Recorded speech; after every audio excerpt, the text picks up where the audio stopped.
नमस्कार, आप देख रहे हैं सिंहासन का वीकेंड स्पेशल। मैं हूं आपके साथ विवेक शांडिल्य। सबसे बड़ी खबर, सबसे बड़ी चर्चा को लेकर, क्या बंगाल में ममता बनर्जी के पॉलिटिकल कैरियर का अंत हो गया है? क्या टीएमसी की कमान ममता बनर्जी के हाथ से निकल गई है?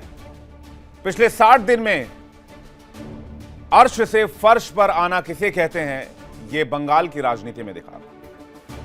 इतिहास गवाह है, बंगाल की सत्ता के सिंहासन से जिसकी भी विदाई हुई वो राजनीति के हाशिए पर चला गया, फिर चाहे वो 34 साल का वामपंथी शासन हो, आज की तृणमूल कांग्रेस हो।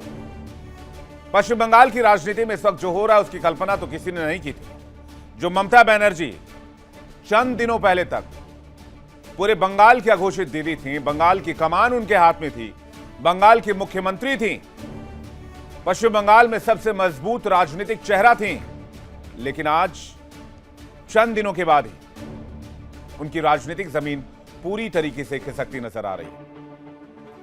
शुरुआत जितनी शानदार थी, अंत उतना ही भयावह दिख रहा है। सिर्फ 30 दिन पहले जो ममता बनर्जी अपनी पार्टी की निर्विवाद बॉस थी, आज वो अपने घर में ही अपने ही नेताओं के बीच चक्रव्यूह में घिरी।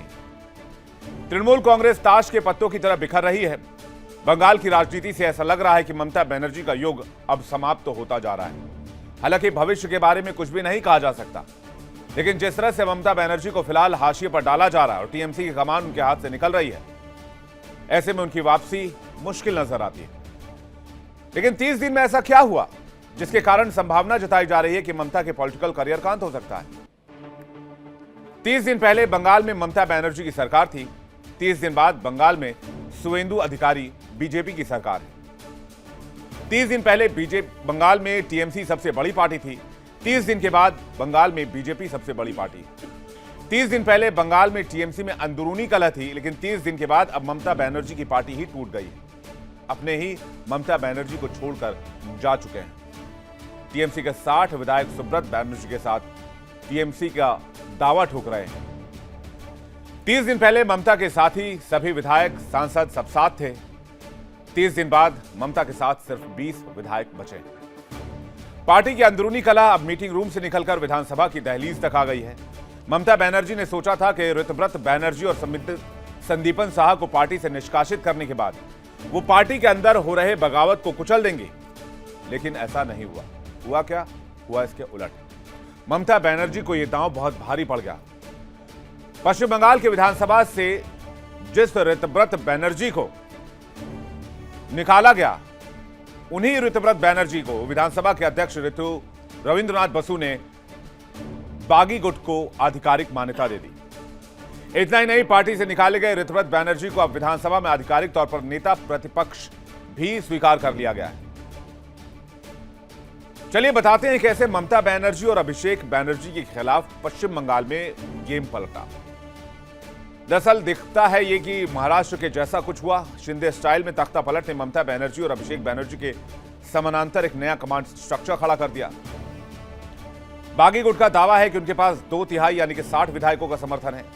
यानी अगर कानूनन देखें तो पार्टी की कमान तो उनके पास है।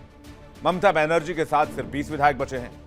ममता बनर्जी ने कभी सपने में भी नहीं सोचा था कि चुनाव नतीजों के बाद न सिर्फ उनकी कुर्सी जाएगी, बल्कि जिस टीएमसी को उन्होंने बहुत मुश्किल से मेहनत के साथ खड़ा किया, पश्चिम बंगाल में लेफ्ट से मुकाबला किया, वो टीएमसी भी उनके हाथ से फिसल जाएगी। इस महासंकट की नींव साल 2026 के विधानसभा चुनाव में पड़ गई थी। 2021 में 215 सीटें जीतने वाली टीएमसी महज 80 सीटों पर सिमट कर रह गई। ये ममता बनर्जी के इतिहास की सबसे करारी और सबसे कम सीटों वाली हार है। भवानीपुर सीट पर अपने सबसे बड़े प्रतिद्वंद्वी सुवेंदु अधिकारी से भी चुनाव हार गई, वो भी अपनी ही सीट पर। यानी ममता बनर्जी अपनी सीट को नहीं बचा पाई। चुनाव नतीजों ने साफ कर दिया कि बंगाल की जनता बदलाव चाहती है और बंगाल में सुवेंदु सरकार आ चुकी है। जो नेता कल तक ममता दीदी के सामने सिर झुकाते थे, आज उन्हीं के वजह से ममता बनर्जी अलग थलग दिख रही हैं। कोलकाता के मेयर फिरहाद हाकिम के इस्तीफे की पेशकश से लेकर सांसद काकोली घोष दस्तीदार जैसे वरिष्ठ नेताओं की नाराजगी ने साफ कर दिया है कि दीदी ने कहीं ना कहीं गलती तो की। क्या पार्टी के अंदर ममता दीदी के अलावा कोई और था जो पार्टी को कमान कर रहा था? चेहरा तो दीदी थी, लेकिन आदेश कोई और देता था। शायद इस वजह से भी नाराजगी रही हो। अब बताते हैं ममता बनर्जी की शुरुआत कितनी शानदार थी और अंत में क्या हो रहा है। वामदल विरोधी लहर जो है वो तृणमूल ने 2011 में जब बंगाल में पैदा की तो 184 सीटों पर जीत हासिल हुई और सहयोगियों के साथ मिलकर वाम मोर्चे की 34 साल के शासन का अंत कर दिया। 2016 में 211 सीट पर जीत हासिल कर तृणमूल ने अपना दबदबा कायम रखा और 2021 में ममता के नेतृत्व में विधानसभा की 294 सीट में से 215 पर अपना परचम फहराया। लेकिन अब 2026 में ममता दीदी 80 सीटों पर सिमट गई और उसके बाद पार्टी दो टुकड़ों में टूट गई। ममता बनर्जी का पूरा राजनीतिक करियर वामपंथ के खिलाफ संघर्ष और जुझारूपन के लिए जाना जाता था, लेकिन बाद में सत्ता में आने के बाद पिछले 15 सालों में उनके ऊपर भ्रष्टाचार के संगीन आरोप लगे, सिंडिकेट राज चलाने के आरोप लगे। हालिया फर्जी हस्ताक्षर घोटाले ने भी उनकी छवि को नुकसान पहुंचाया। सालों से पार्टी पर केंद्रीकृत नियंत्रण और अभिषेक बनर्जी को उत्तराधिकारी बनाने की जल्दबाजी ने क्या जमीनी कार्यकर्ताओं को दूर कर दिया। बंगाल में अपनी ही पार्टी में हो रहे ममता के हालात को लेकर राजनीतिक विश्लेषक क्या मानते हैं, ये सुनते हैं। फिर हम सिंहासन वीकेंड स्पेशल में इसी चर्चा की शुरुआत करेंगे। क्या ममता बनर्जी का राजनीतिक भविष्य रहने वाला है? पहले बयान सुनिए। वर्तमान की परिस्थिति को देखा जाए तो ये कहना थोड़ा बहुत जल्दबाजी होगी कि क्या ममता बनर्जी की राजनीतिक कैरियर खत्म होने के कगार पे है, क्योंकि राजनीति में किसी का भी सूरज अस्त नहीं होता है, ऐसा मानना है और हम देख रहे हैं। लेकिन जो वर्तमान परिस्थिति है टीएमसी में, उनकी पकड़ बहुत ही ढीली हो चुकी है, पार्टी टूट चुकी है। और यह इसलिए हुआ कि जो कहते हैं ना कि वंशवाद की राजनीति, जितनी भी क्षेत्रीय पार्टी हुई है वो इसी के कगार में अपने जो कहिए कि चरमोत्कर्ष से नीचे के पायदान पे आ चुकी है। ममता बनर्जी के पार्टी में असंतोष इसलिए व्याप्त था कि जो उनके पार्टी वो ग्राउंड से निकली हुई नेता थी, उनके साथ उनके बड़े बड़े सहयोगी थे जो उस समय में उनका साथ दिए थे। ये अभिषेक बनर्जी के चक्कर में उन्होंने उन बड़े बड़े नेताओं और अपने पार्टी के उन तमाम थिंकरों को नजरअंदाज कर दिया, उनकी बातें नहीं सुनी और अभिषेक बनर्जी अपनी तूती बोलने लगे पार्टी में। तो यह कहना अभी कि एक चुनावी हार से ममता बनर्जी का राजनीतिक भविष्य अधर में तो जरूर लटक गया है, बहुत बड़ा डेंट लगा है, लेकिन पूरी तरीके से अभी समाप्त नहीं हुआ है। अब पश्चिम बंगाल का इतिहास गवाह कि यहां सत्ता से बेदखल होने के बाद कोई भी दल दोबारा उठ नहीं पाया, फिर चाहे वो कांग्रेस हो, फिर चाहे वो कम्युनिस्ट हो और फिर चाहे वो ममता बनर्जी की पार्टी टीएमसी हो। लेकिन टीएमसी के सामने चैलेंज है। टीएमसी के बारे में अभी ये कहना थोड़ी सी जल्दबाजी हो सकती है, क्योंकि टीएमसी की कमान ऋतुव्रत बनर्जी के हाथ में चली गई है। लेकिन एक बात तो तय है कि ममता बनर्जी अपने जीवन के सबसे बड़े राजनीतिक अस्तित्व के संकट से जूझ रही हैं। बंगाल का इतिहास भी देख लीजिए, जिससे संभावना जताई जा रही है कि ममता दीदी के पॉलिटिकल करियर का अंत हो सकता है। आजादी के शुरुआत 3 दशकों तक बंगाल में कांग्रेस का शासन रहा, लेकिन आंतरिक गुटबाजी की वजह से 1977 में कांग्रेस सत्ता से बाहर हो गई। 1977 के बाद आज तक कांग्रेस सत्ता में कभी वापसी ही नहीं कर पाई, और यही नहीं, सत्ता में वापसी तो छोड़िए, कांग्रेस हाशिए पर चली गई। 1977 से 2011 तक ज्योति बसु और बुद्धदेव भट्टाचार्य के नेतृत्व में वामपंथियों का शासन रहा। लगातार 34 साल तक बंगाल पर लेफ्ट ने एक छत्र राज किया, लेकिन सिंगूर और नंदीग्राम के कांड के बाद, आंदोलन के बाद जनता का मिजाज बदला और 2011 में लेफ्ट विरोधी लहर की वजह से टीएमसी सत्ता पर काबिज हो गई। बंगाल में लेफ्ट के 34 साल के शासन का अंत हुआ और बंगाल के शासन से हटने के बाद लेफ्ट पूरी तरीके से बंगाल से साफ। 2011 से लेकर 2021 चुनाव तक टीएमसी का दबदबा कायम रहा, 2026 तक शासन रहा, लेकिन 2026 के चुनाव में 80 सीटों पर टीएमसी सिमट गई और बंगाल में सुवेंदु अधिकारी के नेतृत्व में बीजेपी की सरकार बन गई। ममता बनर्जी अपने ही नेताओं का मोर्चा, विधानसभा में मिला झटका और सुवेंदु सरकार का बढ़ता दबदबा। क्या वाकई ममता बनर्जी के गौरवशाली करियर का एक डाउनफॉल है, या फिर संघर्षों से उपजी ये अग्नि कन्या एक बार फिर फिनिक्स बन सकती हैं? बातचीत करने के लिए बेहद खास मेहमानों को आज मैंने स्टूडियो में इनवाइट किया है। नवीन दुबे जी हमारे साथ आज जुड़ रहे हैं, पॉलिटिकल विश्लेषक हैं, बहुत स्वागत है नवीन दुबे जी आपका।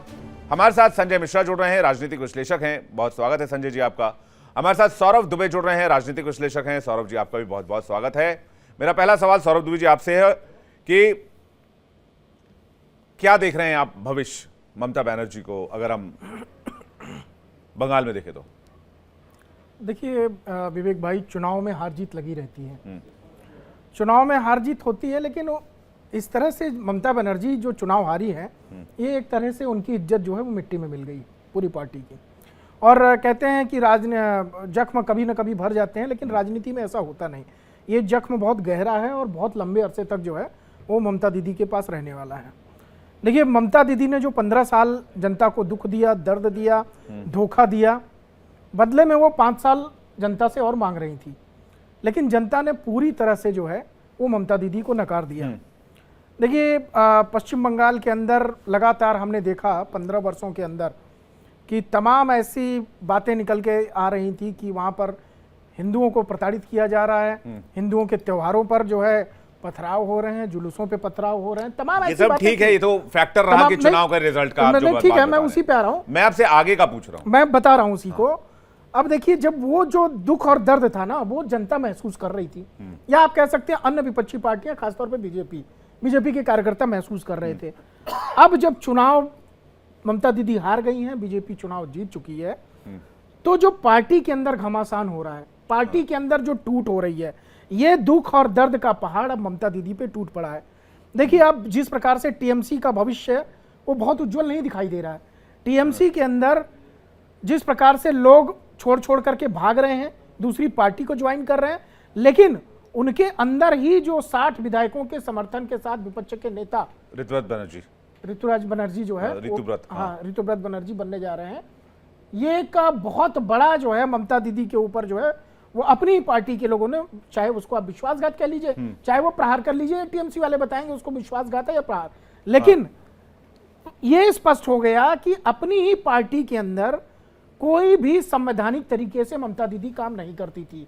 इल्जाम बार बार ये आ रहा है कि अभिषेक बनर्जी को अपना उत्तराधिकारी सौंपे जाने की बात थी।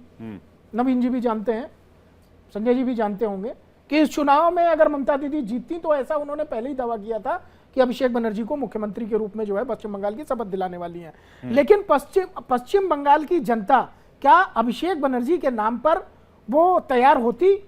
छोड़िए पश्चिम बंगाल की जनता को, मैं कह रहा हूं टीएमसी पार्टी क्या उनके नाम पर तैयार होती?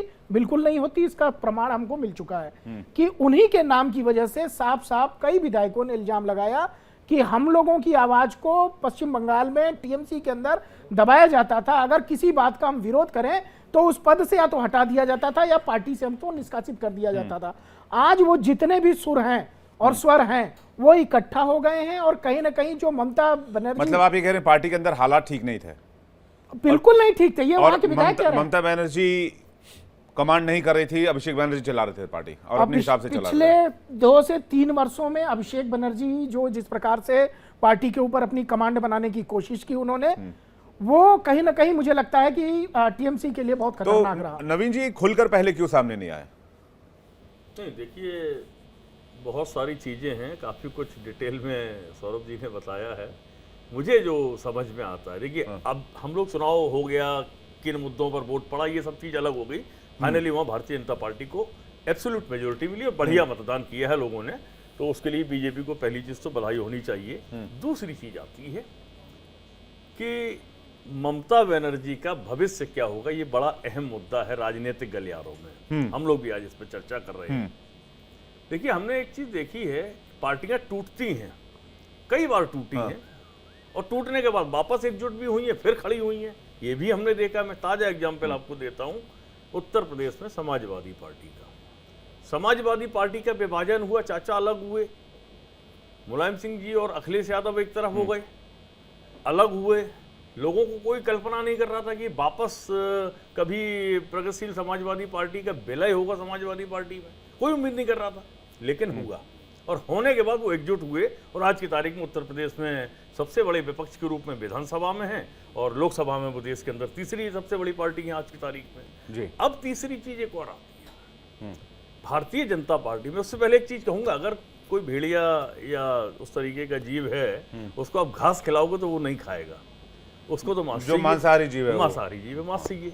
भारतीय जनता पार्टी का चरित्र और स्वभाव, चाहे वो पार्टी विपक्ष की हो या अपनी हो, उसको समाप्त करना रहता है। और इसका एग्जाम्पल मैं दे रहा हूं, असम गण परिषद से शुरू करूंगा। असम गण परिषद में प्रफुल्ल कुमार महंत भारतीय जनता पार्टी की गठबंधन की सरकार बनी थी, बहुत बड़े लेवल पर वो जीत के आए थे। प्रफुल्ल कुमार महंत की सबसे युवा मुख्यमंत्री कहे जाते थे, बहुत बड़ा लोकप्रियता थी उनकी। आज पूरी पार्टी हाशिए पे चली गई और आज भी गठबंधन में है भाजपा के साथ, इसमें कोई दो राय। लेकिन वो क्षेत्रीय जो उसका प्रभाव था वो पूरा के पूरा समेट लिया भारतीय जनता पार्टी ने अपने फेवर में। ये अचीवमेंट हुआ, ये नुकसान हुआ एजीपी का।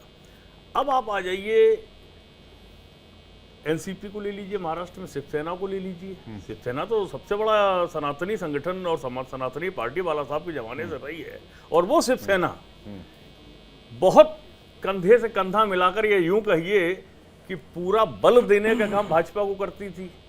एक समय आया कि उस शिवसेना को टूटना पड़ा, तोड़ा गया, टूटना नहीं पड़ा, तोड़ा गया। भारतीय जनता पार्टी के द्वारा तोड़ा गया, तोड़ने के बाद उसको स्प्लिट कर दिया गया।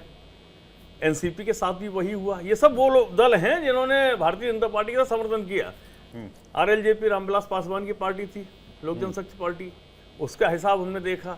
अकाली दल का हमने देखा। तो ये बहुत सारे एग्जाम्पल हमने देखे हैं कि भारतीय जनता पार्टी के साथ, चाहे वो पार्टी गठबंधन में हो या विपक्ष में हो, वो उस पर कहीं ना कहीं अपना निशाना लेकिन पश्चिम बंगाल को लेकर थोड़ा सा जो गणना है, एक सेकंड में एक चीज मैं थोड़ा रखना चाह रहा हूं पश्चिम बंगाल को लेकर। नवीन जी, मैं ओवरऑल राजनीति को लेकर जानना चाह रहा हूं। अब पश्चिम बंगाल की जैसे पास हुई, मैंने बताया 1977 तक कांग्रेस रही, 77 से 2011 तक तृणमूल रही, माफ कीजिएगा लेफ्ट रही, बुद्धदेव भट्टाचार्य सबकी सरकार रही, और उसके बाद से टीएमसी रही। तो उससे पहले अगर कांग्रेस हाशिए पर गई तब भी बीजेपी नहीं थी, लेफ्ट हाशिए पर गई तब भी बीजेपी नहीं थी। बीजेपी की एंट्री होती है 2021 के चुनाव से दमदार तरीके से, जब वो चीजें हासिल करती है। मेरा ये मानना है क्या बंगाल की राजनीति का ये चरित्र है कि जो गया सो हमेशा के लिए गया? नहीं, कह सकते हैं बिल्कुल, इसमें कोई दो राय नहीं है विवेक जी। इस बात को हम लोग बिल्कुल मानना पड़ेगा और ये प्रत्यक्षम प्रमाणम सामने दिखाई दे रहा है। सीपीआई गायब हो गई, कांग्रेस गायब हो गई, टीएमसी गायब हो गई, तो बीजेपी आ गई, उसमें कौन सी बड़ी बात है? हमारा सवाल एक और है सबसे इतर। विधानसभा तो हमने देख लिया, पार्टी में टूट हो गई, 60 विधायक 80 में से टूट के उधर चले गए, अपना दल बना लिया 2/3 करके, सब कुछ हो गया है। प्रश्न एक और है, अब है सांसदों का सवाल। 29 सांसद हैं टीएमसी के बंगाल से, और सुगबुगाहट ऐसी मिल रही है कि उनमें से कई सांसद पाला बदलने के मूड में हैं। वो टीएमसी के ऋतुव्रत बनर्जी के साथ आ जाएंगे। बिल्कुल, वो भारतीय जनता पार्टी को समर्थन करेंगे, अलग दल बना के चले जाएंगे। और अभी जरूरत है भाजपा को। भारतीय जनता पार्टी की कोई अपनी एब्सोल्यूट मेजोरिटी की सरकार तो केंद्र में है नहीं। और निश्चित तौर पर आप एक चीज देखिए, अभी जिस तरीके जेडीयू के साथ हुआ, जेडीयू भासिये पे चली गई बिहार के अंदर, खत्म कहानी।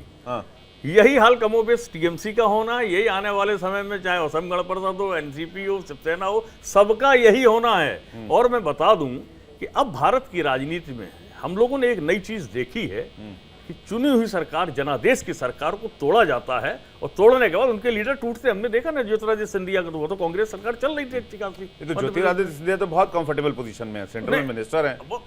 तब नहीं थे क्या? ये तो नहीं, कांग्रेस में क्या कम सम्मान था जी? सवाल ये है ना जी। तो वो एक अलग मान सम्मान, वो अलग विषय है। मैं एक बात कह रहा हूँ, संजय जी से मैं ये जानना चाह रहा था, संजय जी आपको ऐसा लगता है कि अब वापसी का रास्ता नामुमकिन है ममता बनर्जी के लिए, ये टीएमसी के लिए? अब जिस तरह से उनकी खुद की पार्टी में भी टूट हुई है, अगर 80 विधायक रहते और 29 सांसद रहते तो कोई दिक्कत नहीं थी।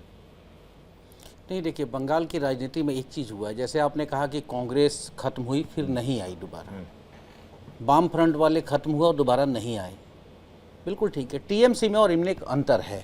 विधानसभा में टीएमसी विपक्ष के रूप में उपस्थित है।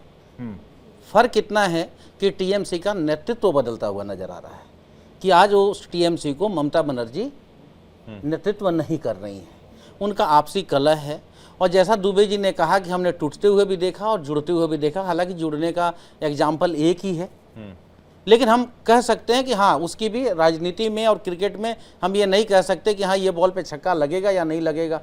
मतलब लग भी सकता है और नहीं भी लग सकता है, ये एक हो भी सकते हैं और नहीं भी हो सकते हैं, क्योंकि जिस व्यक्ति ने अपने अकेले दम पर एक राज्य में पार्टी खड़ा कर सीपीएम जैसे पार्टी को, कम्युनिस्टों को हटाकर सत्ता में आई हों, और 2011 हो 184, और उसके बाद लास्ट 2021 हारने से पहले के इलेक्शन में 215 सीटों पर ले जा करके, और आज भी 80 सीटों पे, जबकि साम दाम दंड भेद सत्ता ने पूरी ताकत लगा दी।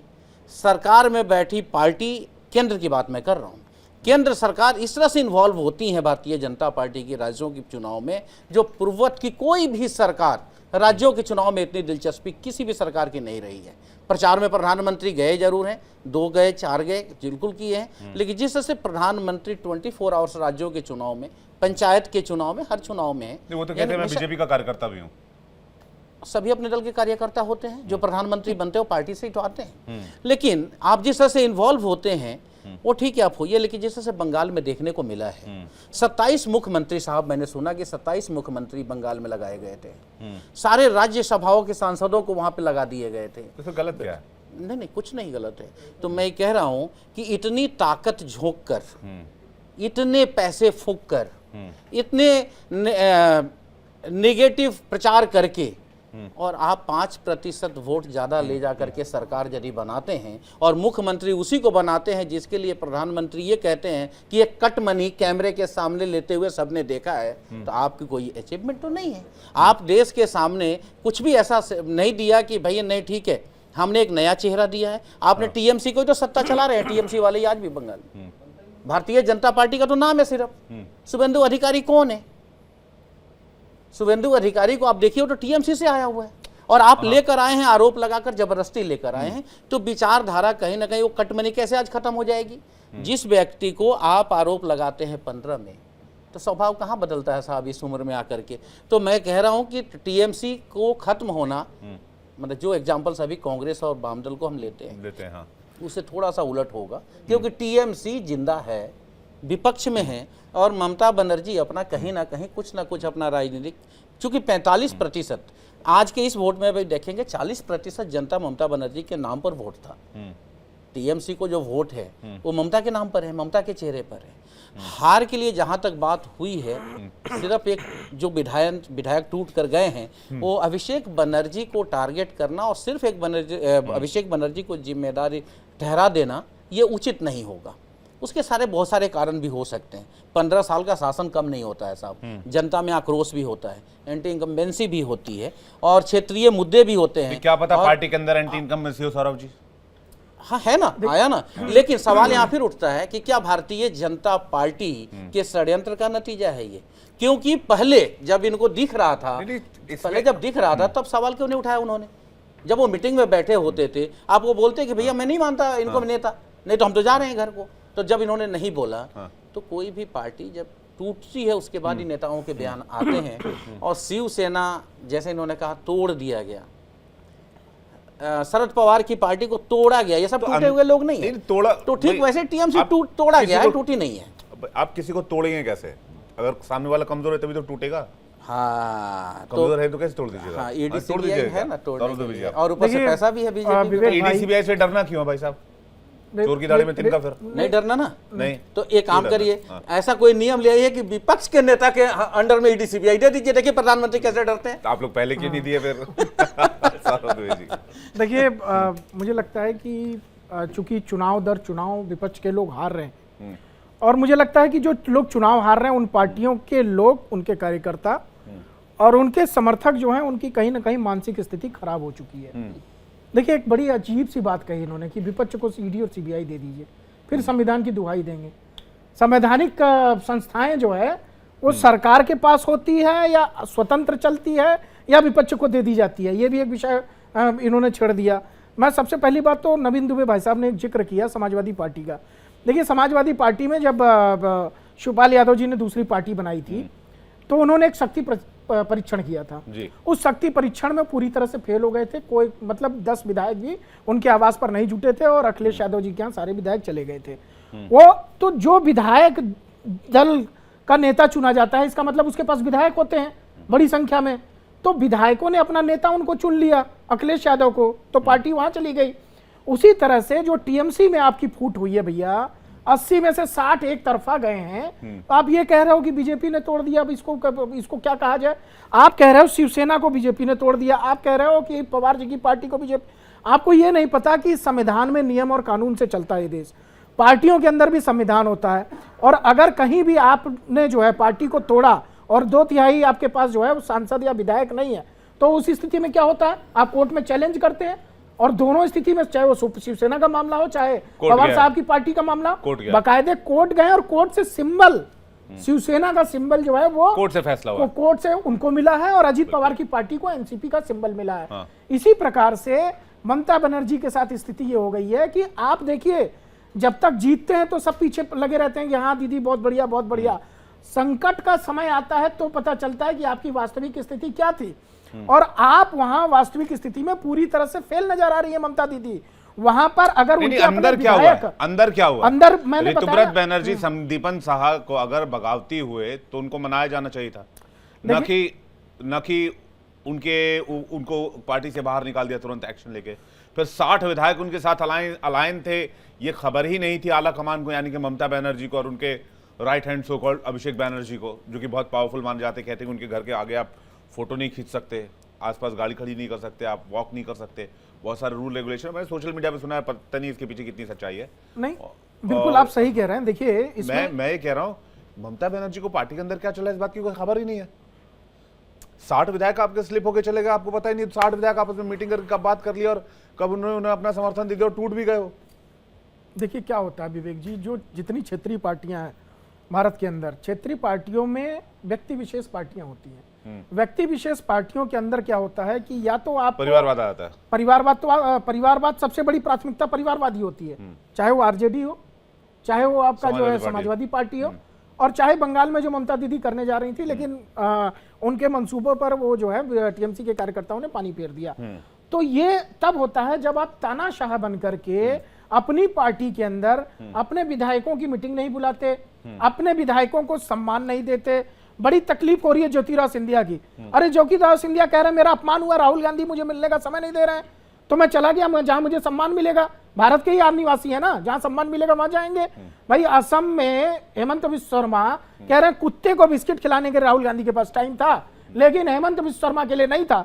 आज वो दूसरी बार से देखिए मुख्यमंत्री के रूप में आसाम की सेवा कर रहे हैं कि नहीं कर रहे हैं। देखिए एक बात और आई, कह रहे हैं कि शुभेंदु अधिकारी पहले पश्चिम बंगाल में था, अब इसमें टीएमसी में था, अब जो है बीजेपी में आ गया, तो कट कमीशन कहां से खत्म होगा। मैं बता दूं भाई साहब, एक बात बताऊं, अगर आप किसी व्यक्ति को शराब के ठेके पर ले जाएंगे तो शराब का नशा लगेगा उसको। अगर आप साधु संत के पास कुटिया में लेके जाएंगे तो उसको जो है संतों की वाणी सुनने को मिलेगी, ईश्वर के भजन में वो व्यस्त रहेगा। संगत का असर होता है। भारतीय जनता पार्टी के अंदर जब कोई व्यक्ति आता है, सबसे पहले वो सिस्टम के अंदर ढाला जाता है। तमिलनाडु के जिन्होंने आज इस्तीफा दिया, अन्नामलाई साहब ने, उनको अमित शाह जी से जब मुलाकात हुई, अमित शाह जी ने समझाया कि देखिए आपको पार्टी क्या पद देगी आप तय नहीं करेंगे, पार्टी तय करेगी कि आपको क्या पद देना है। और भारतीय जनता पार्टी के अंदर शुभेंदु अधिकारी का भी उन्होंने जिक्र किया, उन्होंने हेमंत बिस्वा शर्मा का भी जिक्र किया कि उन्होंने आकर के भारतीय जनता पार्टी की विचारधारा को समझा, उसको जाना और अक्षर सह उस पर पालन किया। आज हेमंत बिस्वा शर्मा पे आज की डेट में दूसरी बार मुख्यमंत्री है, इस सरकार में रहते 1 रुपए का भी दाग लगा क्या? आज जो है बताइए, जो मीटिंग हुई उसमें तो अन्नामलाई साहब और गृहमंत्री साहब अकेले बातचीत कर रहे थे मीटिंग में, आपको कैसे पता चला? नहीं, तमाम जो सूत्रों के हवाले से खबर आती है हम लोग भी तो उसी को मानते हैं भाई। देखिए प्रधानमंत्री से वो समय मांग रहे थे, प्रधानमंत्री से समय नहीं मिल पाया उनको। नवीन जी कुछ कहना चाह रहे थे आपको, लेकिन एक ब्रेकिंग न्यूज में नवीन जी बता दो दर्शकों को, ब्रेकिंग न्यूज मुझे बताई जा रही है अभी मैं बता देता हूं। ममता बनर्जी को एक और झटका लगा है। फिरहाद हकीम ने मेयर पद से इस्तीफा दे दिया है। कोलकाता के मेयर थे फिरहाद हकीम, जिन्होंने अपने पद से इस्तीफा दे दिया है। ममता बनर्जी के करीबी माने जाते हैं फिरहाद हकीम, और फिलहाल ऐसी खबर आ रही है कि उन्होंने अपना मेयर पद छोड़ दिया है। फिरहाद हकीम ने मेयर पद से रिजाइन कर दिया। अब डायनामिक्स बहुत तेजी से चेंज हो रहे हैं नवीन जी पश्चिम बंगाल में। छोड़ देते, ये भी अगर टीएमसी में होते पश्चिम बंगाल में, ममता दीदी का ये रूप देखते तो ये भी छोड़ के भागते। नहीं तो ये बड़ा इंपॉर्टेंट है, आप अपनी बात रख लीजिएगा। फिर क्या पार्टी के अंदर क्या चल रहा था, ऐसा क्या लगता है? एक चीज और बता रहा हूँ, देखिए ऐसा होता है, हम लोगों ने देखा, अभी आपने कहा कि ममता दीदी को पता ही नहीं चला कि उनके विधायक टूट, अरे भैया शरद पवार जी ऐसे वरिष्ठ नेता को पता नहीं चला कि उनका सगा भतीजा हाथ के नीचे से निकल गया। आप तो ममता बनर्जी के विधायकों की बात कर रहे हैं। मैनेजमेंट की कहानी है ना। सुनिए, अरे साहब सुनिए, तो ये जो सगे और अपने हैं, ये जब निकल के चले जाते हैं वहां पता नहीं चलता है। तो ममता बनर्जी के 60 विधायक अगर उधर से इधर चले हो रहे हैं तो कौन सी बड़ी बात है। एक और चीज मैं कहूँगा, देखिए ऐसा है, ममता बनर्जी की पार्टी के ऊपर भारतीय जनता पार्टी ने बड़े भ्रष्टाचार के आरोप लगाए, और जब एक पार्टी के ऊपर बड़े भ्रष्टाचार के आरोप लगते हैं तो उसके मंत्रिमंडल के सदस्यगण, उसके विधायकगण, उसके निगमों के चेयरमैन सब दायरे में आते हैं। और ये माना जाता है कि भ्रष्टाचार का एक पर्टिकुलर पॉइंट नहीं होता, वो सब हर पॉइंट पर होता है। अब होता क्या है कि जब सत्ता परिवर्तन हो गया और मैं टीएमसी में हूँ, विधायक हूँ, मैंने अच्छा माल काटा है, अब मुझे मालूम है कि यार खतरा है, बेहतर यही है कि जो कहा जा रहा है, जो ऑफर मिल रहा है, चुपचाप खिसक जाओ। और अधिकांश ये हुआ है। अब मैं आपको बाई नेम गिनवाता हूं। शुभेंदु अधिकारी की कोई विचारधारा नहीं है, टीएमसी में थे, भ्रष्टाचारी थे भाई, और अभी आपने ये कहा कि अब उनके ऊपर कोई दाग नहीं है। भाई साहब, जब तक आप सत्ताधारी दल में रहते हो और खासकर केंद्र की सत्ता के, तब तक किसी पर कोई दाग नहीं आता है। वो दाग आते हैं जब दूसरी पार्टी की सत्ता आती है। तीसरी चीज एक और मैं बता रहा हूं कि हमने तमाम विपक्षियों को देखा जिनके ऊपर बड़े भ्रष्टाचार के आरोप लगाए, और भारतीय जनता पार्टी ने लगाए। हेमंता बिस्वा शर्मा के खिलाफ तो 10 पेज की बुकलेट जारी की गई थी असम में, और प्रवक्ता रोज इनके प्रेस कॉन्फ्रेंस करते थे। पूछ रहे हैं टीएमसी में फूट क्यों हो गई, वो तो बता ही नहीं अरे रहे भाई, आप। टूटने का कारण बता क्यों दो दिया। टूट गए? अरे पूरी आप कह रहे हैं वो लालची थे, वो सब पूरी करप्ट भाई भ्रष्टाचारी थे यार, आप कहते थे ना पूरी टीएमसी भ्रष्टाचारी थी। 60 विधायक भ्रष्टाचारी थे। 60 के 60 हो सकते हैं, कोई बड़ी बात नहीं है। पूरी पार्टी भ्रष्ट है तो क्या करोगे आप? अरे आपको बता दे रहा हूं ना मैं। ठीक ठीक नहीं, आप भाजपा में बता दूं, तो फिर बंगाल की जनता को तो राहत बीजेपी मिलनी में बता चाहिए दूं, ना। छगन भुजबल कौन है, एकनाथ शिंदे कौन है, हाँ। नारायण राणे कौन है, ये सब भ्रष्टाचारी हैं या नहीं है? ये तो भाजपा के द्वारा डिक्लेयर्ड भ्रष्टाचारी हैं भाई। ये अब आप वो सब कैसे तय कर सर्टिफाइड हो लेंगे गए, भाई? अब वो बिल्कुल वो सर्टिफाइड आप कैसे तय कर लेंगे? आप ठीक है आरोप ठीक है, लगा एक सकते एक हैं। करके आप तो एक देखो, एक विधायकों पे एक आरोप एक लगा करके नवीन जी बात पूरी कर लें कि भविष्य क्या दिख रहा है टीएमसी का और ममता बनर्जी? नहीं, टीएमसी का भविष्य देखिए अभी फिलहाल कुछ नहीं है। 2029 का चुनाव लोकसभा का बहुत कुछ तय करेगा टीएमसी का और ममता बनर्जी का, दोनों का भविष्य, क्योंकि टीएमसी का भविष्य ममता बनर्जी के साथ जुड़ा हुआ है। ये टीएमसी, नवीन जी, टीएमसी तो जाएगी अब अदालत अपने सिंबल और फ्लैग को लेकर, क्योंकि वो ऑफिशियली क्लेम करेंगे ऋतुपत बैनर्जी। टीएम और 2029 में अपने फ्लैग सिंबल के बगैर, अपने नाम के बगैर ममता बनर्जी चुनावी मैदान में आती भी हैं, तो क्या हासिल हो जाएगा? नहीं, देखिए ऐसा शिवसेना का हश्र हमने देखा, एनसीपी का हश्र हमने देखा चुनाव चिन्ह के मामले में, तो इसमें कोई बहुत ज्यादा कयास नहीं लगाए जाने चाहिए। बिल्कुल ये विद्रोही गुट जो इनका विधायकों का है, ये चुनाव चिन्ह उनके पास ही जाएगा, तृणमूल का, ममता बनर्जी के पास रहने वाला नहीं है। लेकिन होता क्या है कि एक व्यक्ति जिसने पूरी पार्टी को खड़ा किया, उसका चेहरा बहुत महत्वपूर्ण होता है। और अभी तक जितनी पार्टियों में टूटन हुई या जो लोग टूटकर भाजपा के साथ आए, उनमें कोई और बहुत बड़ा ऐसा क्रांतिकारी चेहरा नहीं देखने को मिला है। लेकिन ममता बनर्जी अपने आप में एक ब्रांड है बंगाल के अंदर, ये स्वीकार करना पड़ेगा। और अभी भी ऐसा नहीं है कि जनादेश, सुन लो यार, सुन लो, आपके बीच में बोलने की आदत बहुत है यार, उनके लोगों ने विषयांतर हो स्वीकार जाता कर है। अच्छा, दिया ठीक है। भाई, आप क्या थोड़ा स्वीकार सा कर रहे हैं? यार, हम चर्चा में है भैया, डिबेट में नहीं है। तो सबसे बड़ी चीज क्या होती है कि जो चेहरा होता है उसका अपना एक अस्तित्व रहता है, ऐसा नहीं है कि वो बिल्कुल खत्म हो जाता। समाजवादी पार्टी में हमें खूब याद है, मुलायम सिंह यादव जी अस्वस्थ हो गए, सब कुछ हुआ, लेकिन एक चेहरे के रूप में, एक समाजवादी के रूप में, एक नेता के रूप में उनको हमेशा जनता ने वेटेज दिया है और समाजवादी पार्टी को तवज्जो दी गई। लेकिन महाराष्ट्र में ऐसा नहीं हुआ मिश्रा जी। महाराष्ट्र में उद्धव वो कमाल नहीं कर पाए बगैर पार्टी के, बगैर सिंबल के। हाँ बिल्कुल, देखिए इसका बहुत फर्क पड़ता है, जनता के दिल में एक बैठ जाती है भाई कि जैसे कांग्रेस का हाथ छाप है या कमल छाप है बीजेपी का। अब कमल छाप के बगैर नरेंद्र मोदी जी को कह दिया जाए कि आप जा करके पार्टी खड़ी करके चुनाव लड़ो, तो शायद हो सकता है कि वो विफल हो जाए। बिल्कुल बिल्कुल ऐसा होता है, इसका बहुत बड़ा फर्क पड़ता है, इसमें इसको नकारा नहीं जा सकता। लेकिन ममता बनर्जी के साथ मुझे पता नहीं कि ये लोग कितना स्वभाव से वाकिफ हैं। 1 जनवरी 2000 एक वाकया मुझे याद है, उस वक्त टीएमसी में 2 फाड़ हो रहे थे। 1 जनवरी 2000 Ajit Panja and company, Ajit Panja and team, ये लोगों ने कोर्ट में ये कहा था कि हम ओरिजिनल टीएमसी हैं। अच्छा, ये मामला कोर्ट में गया था। हाँ। मैं उस वक्त पांजा साहब से जुड़ा हुआ था और 1 जनवरी 2000 को वो लोग, उनके द्वारा, अजीत पांजा साहब के द्वारा मुझे उत्तर प्रदेश कार्यकारी प्रदेश अध्यक्ष बनाया गया टीएमसी का। कुछ दिनों के बाद समझौता हुआ, पार्टी एक रही। ममता जी को मैं 3 लेटर लिखा जब वो कोल मिनिस्ट्री में थी कि आप गाजियाबाद उत्तर प्रदेश के लिए थोड़ा समय दे दीजिए। एक वाक्य ऐसा मुझे याद आ रहा है, तो कोई रिस्पॉन्स हमको नहीं मिल रहा था। एक लेटर आया मेरे पास कि क्यों नहीं आपको सो कॉल लेटर इशू कर दी जाए, आपने पार्टी के लिए उत्तर प्रदेश में क्या किया। तो मैंने पांजा साहब से बोला कि भाई ऐसी ऐसी बात है। तो पांजा साहब ने कहा कि देखो पार्टी का, उन्होंने 2 एग्जाम्पल दिया और देखिए कि वो काफ़ी जिद्दी है। ममता का स्वभाव जो है काफ़ी जिद वाला है, आज भी है वो चीज़ देखने को मिलता है। उसका एक उदाहरण ये है कि उसी वक्त बंगाल से बाहर जाकर 2 विधायक इनके जीते थे। एक राजस्थान में जो टीएमसी का सिंबल ले जाकर जीता है, और एक राज्य कोई और जो मैं भूल रहा हूँ, वहां पर टीएमसी के सिंबल पे कोई विधायक जीता था।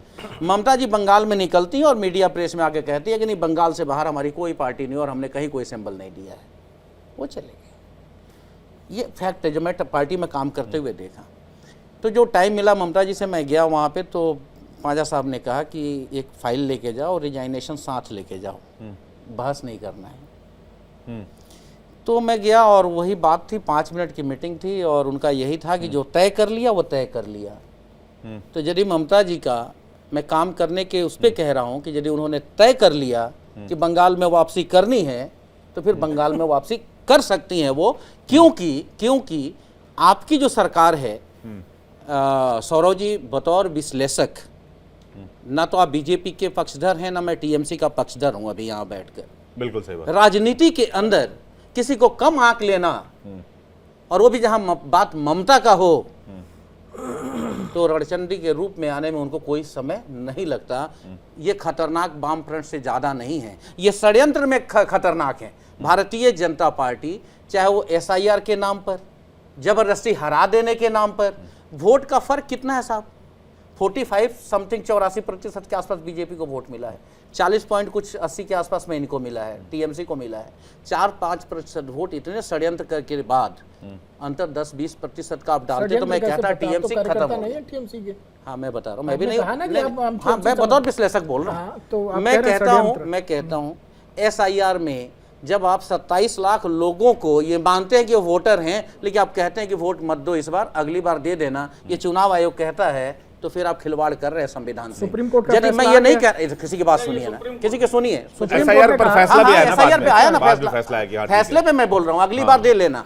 ये संविधान नहीं कहता। यदि मैं वोटर हूँ तो इसमें कोर्ट कैसे आगे बोल देगा इस पर मत दो वोट? सुप्रीम कोर्ट से बड़ा संविधान थोड़ी ना आप जानते हैं। चुनाव आयोग है ना, सुप्रीम कोर्ट से बड़ा संविधान नहीं है। संविधान के हिसाब से सुप्रीम कोर्ट चलता है साहब, ये मत बोलो कि संविधान। सुप्रीम कोर्ट में आप सवाल उठाएंगे क्या? सुप्रीम कोर्ट हमने उठाया ना, हमने उठाया, क्यों नहीं उठाएंगे सवाल? ये फैसला सुप्रीम कोर्ट में क्यों नहीं उठाएंगे? अगर कोई छोटी बेंच कोई निर्णय करती है, रिवीजन में जाते हैं ना यार, ये सुप्रीम कोर्ट के बाद रिवीजन में नहीं उनके जजमेंट, लेकिन सुप्रीम कोर्ट के बाद कहीं जाते हैं। हम राष्ट्रपति के यहाँ जा सकते हैं, नहीं राष्ट्रपति के यहाँ जा सकते हैं, कैसी बात कर रहे हो? नहीं जा सकते, लेकिन हम अलग जा रहे हैं। दुबे जी हम अलग जा रहे हैं, थोड़ा शांत हो रहा है, अलग जा रहे हैं। ठीक है, रिव्यू पिटीशन डलता है, बाकी चीजें ठीक है। फैसला तो फैसला होता है। सुप्रीम कोर्ट के फांसी के फैसले के बाद भी राष्ट्रपति के पास पावर है। आप कह रहे हैं कि भाई ममता बनर्जी किक बैक करेंगी? हाँ हो सकता है, मैं ये नहीं कह रहा हूं कि यही होगा, लेकिन हाँ ऐसा हो सकता है। दूसरी बात साहब देखिए, सबसे बड़ी बात कि जब एक ताकत है, आज आप यहाँ बैठ करके इस प्रोग्राम को आप चला रहे हैं, आप यदि चाहें तो मुझे समय दें, चाहे तो ना दें, आप चाहे तो हमको 10 मिनट बोलने दें, चाहे तो आप 2 मिनट में खत्म कर दें। ये शक्ति है प्रधानमंत्री के पास, और प्रधानमंत्री के पास जो शक्ति है, जो इनका गठबंधन है, आपके फिर प्रोग्राम में मैं बार बार कह रहा हूं कि जिस राज्य में चुनाव घोषणा होने के साथ ईडी और सीबीआई उसी राज्य में क्यों, यदि वहां पे आरोप लगते हैं तो ऐसे एजेंसियों को उठाकर सबसे पहले जेल भेज देना चाहिए कि भैया 6 महीना पहले तक तुम कहां सो रहे थे, अभी क्यों? दूसरी बात, जैसे ही पार्टी टूटती है, चाहे वो महाराष्ट्र में टूटी हो, बिहार में टूटी हो, वो सिर्फ भारतीय जनता पार्टी के साथ ही क्यों जाती है? इस विषय पे बात नहीं हो रही, मैं बार बार इसी विषय पर लाना चाह रहा हूं आप लोगों को। सौरभ दुबे जी से भी बात कर लेता हूं कि पार्टी के अंदर कैसा क्या हो रहा था। हाँ, पार्टी के अंदर की बात जब आप करेंगे, नवीन जी ने भी एड्रेस किया, आपने भी कहा कि ममता जी थोड़ी जिद्दी टाइप की हैं। फिर मैंने कहा कि भाई 60 विधायक अलग हो गए, वो ऋतुव्रत बनर्जी के संपर्क में थे, एक्शन हो गया, वो भी खबर नहीं थी ममता बनर्जी जो टूटा है। विवेक जी उसके नेता क्या कह रहे हैं आज भी? अभिषेक बनर्जी से मेरे को कोई लेना देना नहीं है, लेकिन ममता जी संरक्षण दे इस पार्टी को, यही कह रहे हैं ना वो। यानी ममता को नहीं छोड़ रहे हैं अभी भी, वो ये कह रहे हैं कि ममता जी मेरे साथ आए, ममता जी साथ रहे, ममता जी इसका संरक्षण करे टीएमसी का, लेकिन अभिषेक बनर्जी का कोई एक व्यक्ति है जिसके छत्रछाया से बाहर आना चाह रहे हैं, बस बिल्कुल, ये बिल्कुल अभिषेक बैनर्जी का नाम है। बिल्कुल मान सकते हैं हम। क्या अभिषेक बैनर्जी का कैरेक्टर क्या है बंगाल के? अगर आप लोगों ने कुछ मतलब उनको जाना हो, कभी मुलाकात हुई हो, मेरी तो कभी मुलाकात नहीं हुई, तो मैं तो जो जितना मैंने स्टडी किया उसी हिसाब से बात कर सकता हूँ। देखिए, चर्चा में एक बात निकल के आई कि भाई साहब टीएमसी के कार्यकर्ता थे सन 2000 में, खुद टीएमसी में नहीं रह पाए, इनको छोड़नी पड़ी टीएमसी। क्या कारण हो सकता है? ये व्यक्तिगत अलग गवाह आप क्यों ले जाते हैं बातें? ये गलत, ये आरोप व्यक्तिगत आप आरोप लगाते हैं राजनीति में। सुनिए तो सही, राजनीति में अच्छी बात सुन तो लीजिए, नहीं आप कुछ और कहना चाह रहे थे। राजनीति के अंदर सुन तो लीजिए, राजनीति के अंदर अब छोड़ दीजिए, हम तो राजनीति कर रहे हैं। अब जॉब में लोग चेंज करते हैं, जहां पे उनको अपना भविष्य दिखता है वहां पे जाते हैं। अरे जॉब में और विचारधारा में जमीन आसमान का अंतर होता है। कोई विचारधारा नहीं होता है, सिर्फ राजनीतिक पार्टी देश में दो विचारधारा है, एक कांग्रेस विचारों से जुड़ते हैं, गांधी विचारधारा, गोडसे विचारधारा। हम गांधी के समर्थक हैं, और जितनी पॉलिटिकल पार्टियां वो गांधी विचारधारा पे चलती हैं। मैं वही कह रहा हूँ, नवीन जी हो या संजय भाई आप हो, भारतीय जनता पार्टी का रथ और समेत घोड़ा चल रहा है, सब जगह जीत रहे हैं, बावजूद उसके आपने अपनी विचारधारा नहीं बदली ना। आपकी अपनी विचारधारा है कि नहीं भारतीय जनता पार्टी सही काम नहीं कर रही है, आज भी आप उस पर डटे हैं। देखिए मैं 10 सेकंड मुझे डिविएशन होता तो फिर 10 सेकंड में टीएमसी जो इनकी उन्होंने बात कही थी। देखिए एक बात समझना पड़ेगा, इन्होंने कहा रणचंडी का रूप ले लेंगी। रणचंडी का रूप क्यों लेंगी भाई? देखिए चुनाव में जनता ने उनको हराया, ममता दीदी ने।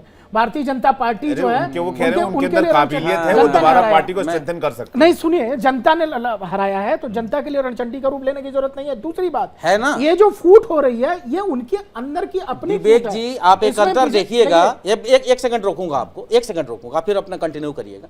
विवेक जी अभी देखिएगा, टाटा के जब से शुरुआत हुई थी, सिंगूर वाला सिंगूर के मामले में शुभेंदु अधिकारी का बयान ये आता है कि हम टाटा को जमीन देंगे।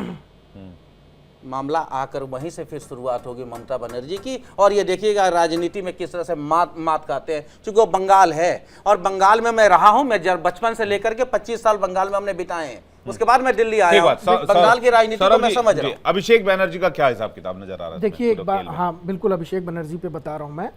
देखिए पश्चिम बंगाल की जनता जो है ना, जब आप कंपनियों को भगाएंगे, प्लांट नहीं लगने देंगे, आज का व्यक्ति, आज का युवा रोजगार चाहता है, आज की महिला को रोजगार चाहिए, और आप ये कहेंगे कि हमारे यहाँ कोई कंपनी प्लांट नहीं लगा सकती, कंपनियों को भगाएंगे, तो माफ करिए कोई भी जनता, कोई भी युवा, कोई भी महिला आपको स्वीकार नहीं करेगा।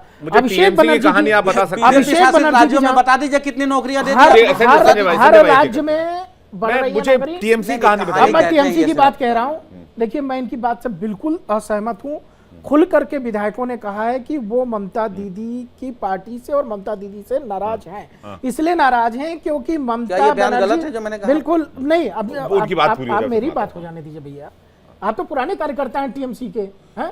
देखिए अब आपको टीएमसी के अंदर जो है आज उनके लिए लड़ रहे हैं, अगर अच्छा होता चुनाव में लड़ते आप जो है तो ज्यादा अच्छा रहता, हो सकता कुछ सीटें बढ़ के आती। देखिए आप अभिषेक बनर्जी को कुछ बता सकते हैं? मैं अभिषेक बनर्जी का बता रहा हूं। देखिए ये जो मामला है ये पूर्ण रूप से ममता दीदी का मामला है। लोगों की नाराजगी, विधायकों की नाराजगी ममता बनर्जी से। अभिषेक बनर्जी ऐसे किसी पद पे नहीं थे जो उनकी नाराजगी वहां पर बने, ना ही उन्होंने कोई ऐसा निर्णय लिया।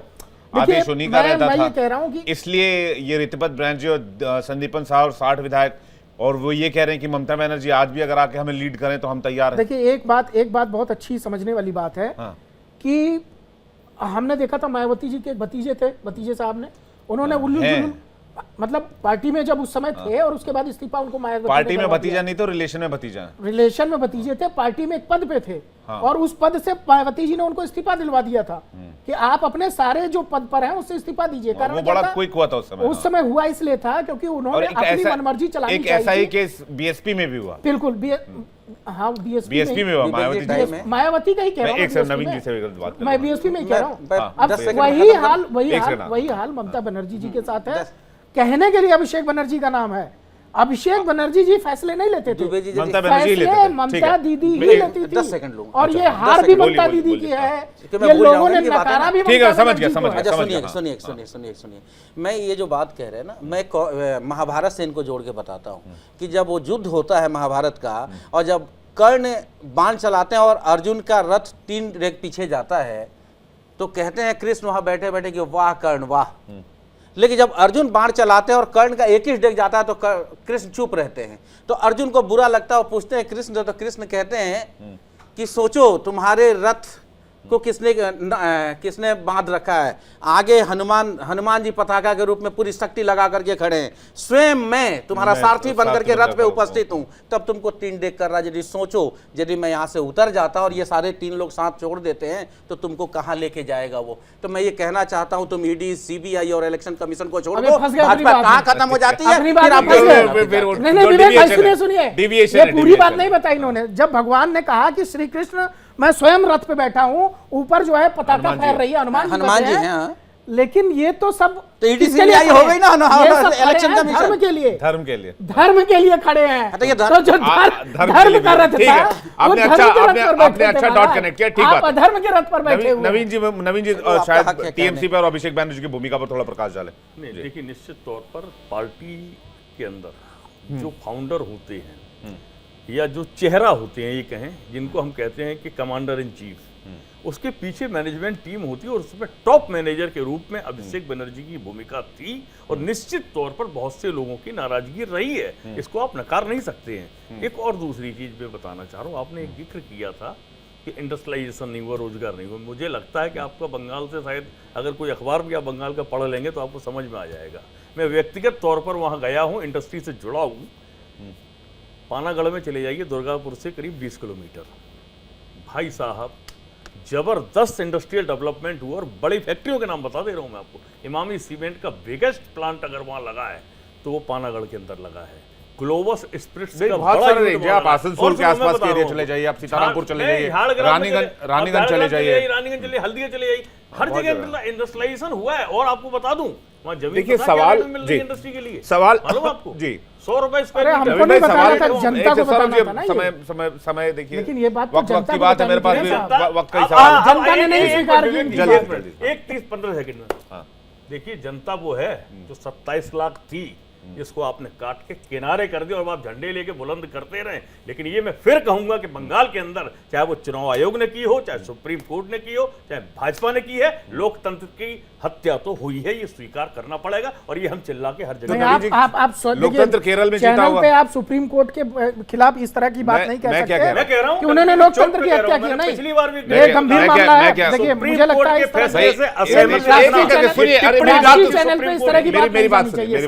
ऑनरेबल सुप्रीम कोर्ट मेरी बात सुनिए, देखिए अवमानना का नोटिस आ सकता है। मेरी बात सुनिए, ऑनरेबल सुप्रीम कोर्ट से आप इस तरह की बात मेरी बात सुनिए, मेरी बात सुनिए, मेरी बात आप पार्टी के लिए मेरी बात तो सुनिएगा। सुप्रीम कोर्ट का ही सुप्रीम कोर्ट को नहीं कह सकते, आप टिप्पणी नहीं कर सकते। गलत टिप्पणी, अरे मेरी बात आप लोग मेरी बात सुनेंगे। मैं ये कह रहा हूं कि हर व्यक्ति की अपनी निजी राय है, ये उनकी निजी राय है, उनको लगता है ऐसा है तो वो अपनी राय पेश कर रहे हैं। जहां तक लोकतंत्र की बात है तो हो सकता है जहां विपक्ष जीता हो वहां लोकतंत्र समझ में आता हो। तो इससे अलग है ना, चैनल इनकी राय से सहमत तो नहीं हो सकता। नहीं, चैनल की राय से क्यों सहमत? बिल्कुल वही मैं कह रहा हूं, इसलिए तो मैं सहमत होगा ना, सहमत होगा चैनल, बिल्कुल चैनल बिल्कुल असहमत होगा। चैनल तो उनकी निजी राय है ना, इसलिए तो उनकी निजी राय है। चैनल का भी निजी है, ठीक है। आप छीनना चाह रहे हो। अब देखिए, आप सभी मेहमानों का नवीन जी आपका बहुत बहुत शुक्रिया हमारे साथ जुड़ने के लिए। सौरभ जी आपका भी धन्यवाद, संजय जी आपका भी बहुत बहुत धन्यवाद। देखना यह होगा कि ममता बनर्जी 2029 के चुनाव में क्या वापसी करती हैं या फिर हाल महाराष्ट्र जैसा होता है, उद्धव ठाकरे की पार्टी जैसा होता है। इस पर नजर रहेगी। आज की खास पेशकश में फिलहाल इतना ही। एक ब्रेक का वक्त है। आप सभी मेहमानों का बहुत बहुत शुक्रिया। दर्शकों आपका भी बहुत बहुत धन्यवाद। जल्द वापस आ रहे हैं, देखते रहेंगे।